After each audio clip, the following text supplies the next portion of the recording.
highly recognized and world-famous Gold and Silver Pawn Shop is located in Las Vegas, as well as it being the scenery for the reality television series Pawn Stars, which is why it can be considered the most popular one. Pawn Stars debuted in 2009, and it followed daily activities of owner Rick Harrison and his family, filming both interactions with customers and interactive conflict. As they run the well-known shop, customers bring a variety of artifacts to sell or pawn off with the show like this. There are always going to be people trying to scam their way to success, but on the other hand, it's a great place to find extremely rare and even one-of-a-kind items worth hundreds of thousands to millions of dollars. So like the video, subscribe to the channel, and let's check out a few Pawn Star deals that were worth thousands of dollars. A pair of pure diamond earrings made their way to the shop, and this sale ended up being one of the most surprising and shocking moments in Pawn Stars history. As a man wearing a full suit walked into the shop, clearly ready to do some serious business, he wanted to pawn off a pair of pure diamond earrings. Rick Harrison, clearly not wanting to get scammed as diamonds are often fake in pawn shop deals, he proceeded to ask all of the right questions and examined the earrings thoroughly. He ended up taking them off of the seller's hands for $40,000, but it doesn't end there. 3 days later, the cops showed up and informed Rick that even though the diamonds were real, they were also stolen. Luckily, the woman did end up getting her earrings back, but Rick in the pawn shop was out of $40,000, and there was absolutely nothing they could do about it. A season 7 episode called Close But No Cigar saw a rare piece of presidential history walked into the shop and immediately blew Rick away. That came as no surprise, since the piece had belonged to one of America's most respected and loved former presidents, John F. Kennedy.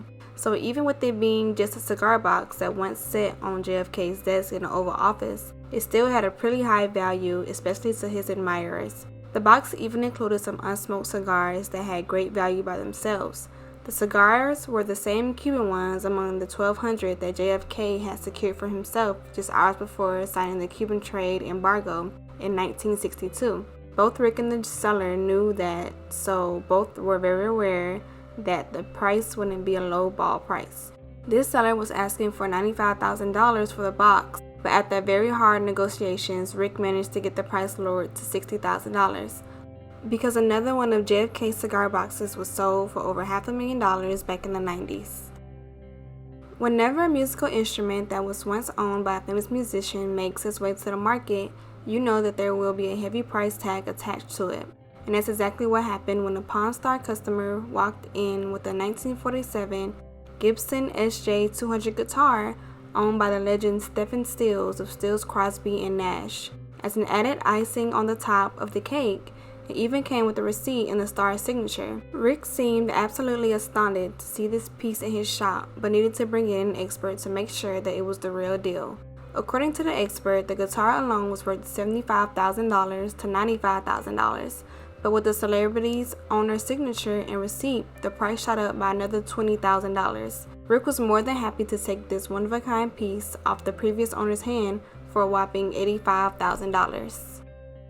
So those 3 Pawn Star deals were a few deals that were worth thousands of dollars dealing with Rick Harrison and his family. Some expensive diamond earrings, John F. Kennedy cigar box, and a famous musician's guitar. Thank you guys for watching. I hope you enjoyed it, and don't forget to leave a comment, like, and subscribe to the channel for future content just like this. We hope to see you again soon watching future videos on this channel. We appreciate the continued support that we've been receiving, and we will continue to strive to bring entertaining content to our viewers. If there is anything else you guys would like to see, make sure you drop it below in the comment section.